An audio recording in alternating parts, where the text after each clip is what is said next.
Bienvenue dans cette nouvelle édition du Financier, à votre rendez-vous économique quotidien. Voici les titres. Le Bénin va pouvoir poursuivre ses réformes économiques et financières. Le pays vient en effet de bénéficier d'un décaissement de 22 millions de dollars dans le cadre de l'accord triennal avec le Fonds monétaire international. Nouveau record pour l'Éthiopie. Le pays est désormais premier pourvoyeur du trafic aérien vers l'Afrique, devant Dubaï, avec un nombre de passagers en hausse de 85%. Et puis nous ferons le point en fin d'édition sur l'évolution des marchés boursiers du continent.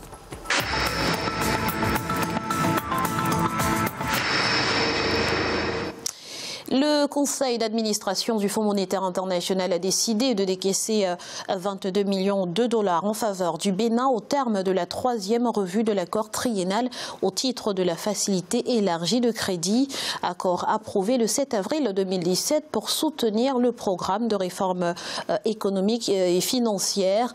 L'institution recommande néanmoins le maintien du déficit budgétaire en dessous de 3% du PIB en 2019. Plus de précisions avec Omar Bandaogo.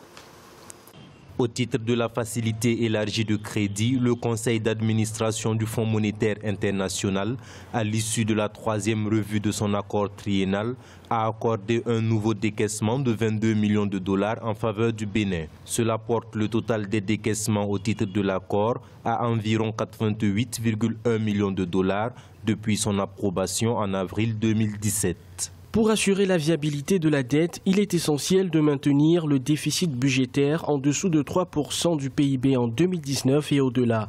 La proposition de loi des finances pour 2019, qui est en adéquation avec le critère de convergence de l'UEMOA pour le déficit, prévoit un effort ambitieux de mobilisation des recettes fiscales. En plus de cette recommandation, le FMI estime que le rôle du secteur privé est capital dans le maintien de la dynamique de croissance. Le secteur privé devrait, selon l'institution, devenir le principal moteur de la croissance. Sur ce plan, le gouvernement béninois doit encore travailler parce que la loi de finances de cette année ne permet pas forcément aux entreprises, aux petites entreprises de se formaliser.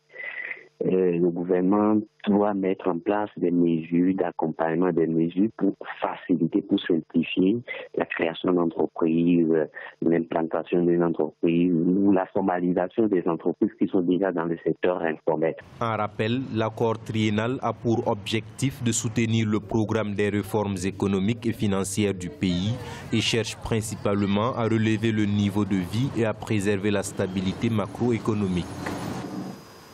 En Tunisie, la Banque centrale a décidé de maintenir son taux d'intérêt directeur à 6,75%. Une décision justifiée par l'évolution positive des indicateurs économiques, monétaires et financiers, avec un niveau d'inflation stable et une croissance au vert. Notons que le taux directeur de la Banque centrale tunisienne avait été relevé en mars 2018 de 5 à 5,75% avant de passer à 6,75% depuis juin 2018. L'objectif étant d'enrayer l'inflation, de préserver le pouvoir d'achat des ménages et de favoriser les conditions d'une croissance saine. En Tanzanie, la campagne caféière 2018-2019 s'annonce prometteuse. Les autorités s'attendent à une production en hausse de 51% à 65 000 tonnes de fèves. Un record depuis 6 ans qui s'explique notamment par des conditions météorologiques propices à l'activité de production.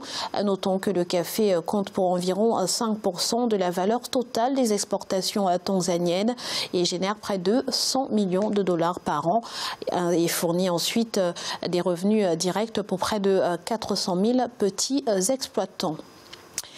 L'Éthiopie, premier pourvoyeur de trafic aérien vers l'Afrique devant Dubaï. L'aéroport d'Addis Abeba a en effet enregistré une hausse de 85% du nombre de passagers en transfert international vers l'Afrique subsaharienne entre 2013 et 2017. Les détails avec Marcel Farbamaroun. L'Éthiopie, première plaque tournante des vols à destination de l'Afrique, en lieu et place de Dubaï. Selon le cabinet Forward Keys, entre 2013 et 2017, l'aéroport d'Addis Abeba a enregistré une hausse de 85% du nombre de passagers en transfert international vers l'Afrique subsaharienne, contre 31% pour celui de Dubaï. En 2018, c'est une hausse de 18% qui est constatée, contre 3% pour le concurrent émirati. Les hubs, ce qu'on appelle les hubs, c'est les structures, les pays qui se sont organisés pour faire d'abord grandir leur aéroport, améliorer leur flotte et de faire en sorte que les avions soient à l'heure et puissent avoir le maximum de destinations. L'Éthiopie, sincèrement, a fait beaucoup d'efforts. Donc, stratégiquement, ça fait 30, 40 ans, voire 50 que l'Éthiopie est dans cette phase-là. Ces dernières années, les initiatives visant à ouvrir le ciel africain aux Africains pour booster le trafic intercontinental se sont multipliées. En Éthiopie, l'on note les efforts dans ce sens engagés par le gouvernement, tels que le rétablissement des lignes aériennes à destination de l'Érythrée et de la Somalie, ou encore l'instauration d'un système de visa à l'arrivée pour tous les Africains voyageant à destination de l'Éthiopie, annoncé par le Premier ministre Abiy Ahmed. C'est toute une stratégie intelligente qui permet, à travers l'incitation, de toujours faire rentrer de l'argent. C'est ce que j'appelle, moi, les valeurs ajoutées. Voilà un pays qui a compris l'importance de la création de la valeur ajoutée avec un impact automatique sur l'emploi. L'emploi au niveau de Ethiopian Airlines, emploi autour de cela. L'Éthiopie dispose d'une cinquantaine d'aéroports, dont 13 avec des pistes goudronnées. Avec les performances de la compagnie Ethiopian Airlines, le pays devrait consolider pour plusieurs années encore sa place de leader africain dans le secteur. C'est un soulagement pour UBA Ghana. La filiale du groupe bancaire panafricain United Bank of Africa a annoncé avoir dépassé le nouveau seuil de capital minimum de 400 millions de cédis exigé par la Banque centrale. L'établissement a par ailleurs indiqué avoir réalisé un bénéfice avant impôt de 172 millions de cédis durant les 9 premiers mois de l'année en cours. On écoute à ce propos Abiola Bawash, PDG d'UBA Ghana et directrice générale du groupe UBA pour l'Afrique de l'Ouest. L'année dernière, la Banque du Ghana a formulé une nouvelle exigence selon laquelle toutes les banques devraient atteindre un capital minimum libéré de 400 millions de cédis au 31 décembre 2018. Je suis heureuse d'annoncer qu'UBA Ghana a dépassé le nouveau seuil de capital requis depuis le mois de septembre 2018.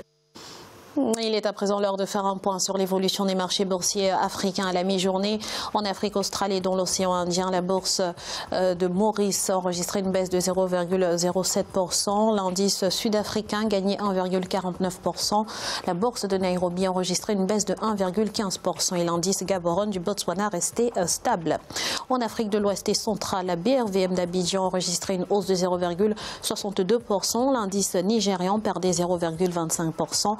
Et la bourse du Ghana enregistrait une chute de 0,15%. En Afrique du Nord, enfin, la bourse marocaine gagnait 0,37%, du vert également en Égypte avec une hausse de 1,52% et la bourse de Tunis gagnait 1,21%. C'est à présent la fin de ce Financial. Nous vous remercions pour votre fidélité. On se retrouve très vite pour un nouveau rendez-vous de l'économie sur Africa 24.